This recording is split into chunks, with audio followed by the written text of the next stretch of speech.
the first half in general, it really just sort of felt like it took the team, a while to get going. There were just like these intermittent spurts at times of what you could see that they were trying to do. It was great to see Midge Purce, back in that front line. I thought of the 11 in that first half that Rose Lavelle was doing what she's known for doing, and when it came to that front line, you could see Midge Purce at times trying to just do it herself. Yes. Basically, it was watching this game from the jump over the ball. You see the team try to break out really, really early, right? And that's not something I think that's uncommon for this United States women's national team. We see really, really early Emily Fox get involved in, on the ball down end line. You're saying, okay, all right, first game, let's go, the Foxy. Go, gonna have some fun. But then it just, after that very, very early first quick look kind of generated by Fox, it takes 18 minutes for us to see perhaps a quality look. Again, I'm talking about doing it yourself kind of energy, because that's what we saw out of maybe some of these individual performances in this first half, because we have a moment with Rose Lavelle trying to generate, creating a little bit of space, getting a shot off, and it just takes this little trickle and doesn't really have a lot of power behind it. You have right around the 30-ish minute, again, Midge Purce try to do it herself, gets defenders to collapse on her. This ball bounces to Lindsey Horan in wide open space. We're talking like just within like the 6-yard box area.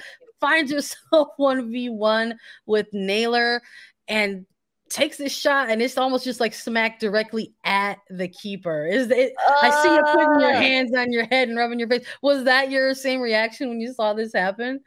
Completely. I don't even think I reacted as badly as I am now remembering it, because I was just like, wait, what happened? Was there a glitch? Like, what am I seeing right now? Because you don't miss that shot. For Lindsey Horan, for Mallory Pugh, for anyone, Lisa Roman, like, you don't miss that shot. And you could see it all over Lindsey Horan's face as well. She was like, what the heck just happened? It was literally delivered to her a present in the box right in front of goal, and it's hit right back at the New Zealand goalkeeper. And a great save by Neely, right? In order to get her foot out there.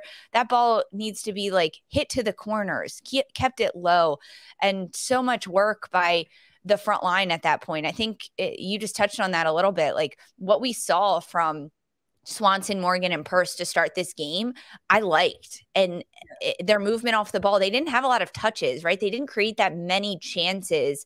Fox creating the one, and then this one coming later throughout that first half, about halfway through. But there was like really good movement off the ball. There was checking back for it. I agree with you. I think there were moments when Purce looked like she was trying to do everything herself, which we saw a lot with Purce last year at Gotham. She's been put in that role before, and so she knew kind of how to respond to it, what to do, but they weren't getting the ball to themselves, right? That was the issue. There were so many disjointed moments between the different positional lines of the United States in that first half, and we see that frequently in these January camps. These players haven't been playing for 8 weeks, 10 weeks, and they're getting back into the swing of things. They're shaking off some cobwebs, and not that they're not training throughout their off season every single day, but it's not with the same players. It's not 11v11. It's not full-sided against other opposition, and it's a different beast going into it. So I liked what we saw, but there was moments where I was like, okay, this is just like sloppy. Like, we're not connecting passes. We're not doing that. And I think that's the rust you saw from Lindsey Horan not scoring that opening goal in like the 20th minute or so, whatever it was.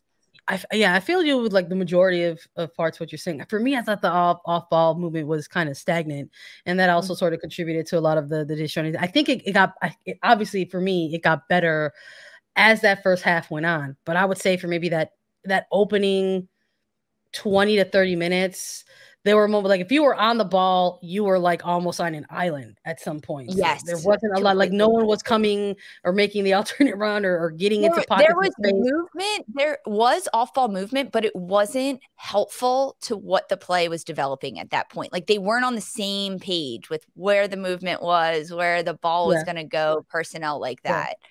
And you could see it like maybe like them trying to click some things together as the half was trying to close out. There was one moment, we had a moment where we finally got to see Alex Morgan with the ball at her feet, but this happens because Horan again gets the ball out wide. My goodness, it was almost like she was playing as a winger at times. It felt like, but getting Horan receiving this ball in wide areas, and she just sort of has the presence of mind to look up and sees Alex Morgan making a run, and she just boots it. She just boots it up towards into space, and thankfully, it's a good enough pass to where Morgan gets on the end of it. Now, Morgan carries this into the box, but it looks like she was opting to make more of a pass in front of goal, potentially to a Swanson making this alternate run, but it just ends up sort of trickling out of play. And I thought that particular sequence was very representative of the team and their first half. Yeah, that sequence coming around the 40th minute mark was like putting a little oil on the joints of this team. They were like getting some of the squeaks out. We saw, you said it exactly right, like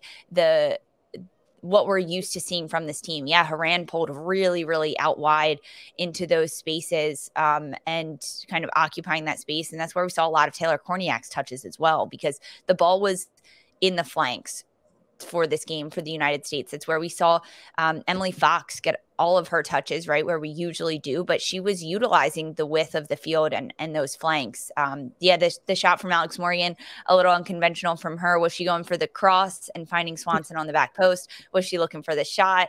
Hey, we're not sure, but it went all the way through and out. And then there's another moment, a set piece moment just a few minutes later where Mallory Swanson, she ends up taking this set piece and it's beautiful. Horan doesn't get a touch. It looks like it doesn't. It finds the back of the net, but Horan offside from the start of the free kick. So it's called back. I'm glad you brought it up because I was literally going to ask you about this. Let's close out this first half for everyone joining us today.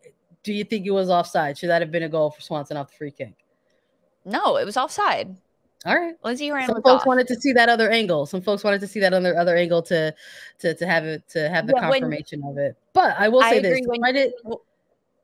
When you look like at the angle that is like down the end line where the offside line would be, you can see that Horan is off. And although Horan doesn't touch it, she's in a position where she's interfering with the play. You're causing the defender to defend differently, to move. Yes. What it's like what happened. She was stretched. She was trying to get any kind of body part out on that potential free kick. But I will say this, it was really, really good to see Swanson still over these set piece opportunities. I think we're going to continue to see that. We saw that all through 2022. We're going to continue to see that in 2023. I think she's a really real lethal asset on those set piece opportunities for the team, whether they're from the corner or over free kicks. But that was really maybe the last kind of sequence that we got for this team leading into the half. But at this point, it's scoreless. It's 0-0 between these two sides going into half. You have to imagine that if you're New Zealand, if you're the home side, you're going into that second half with a bit of confidence. And then for us, sort of looking at this game and looking for things to analyze, we're wondering what, Lisa? We're wondering about adjustments. And we got some in the second half.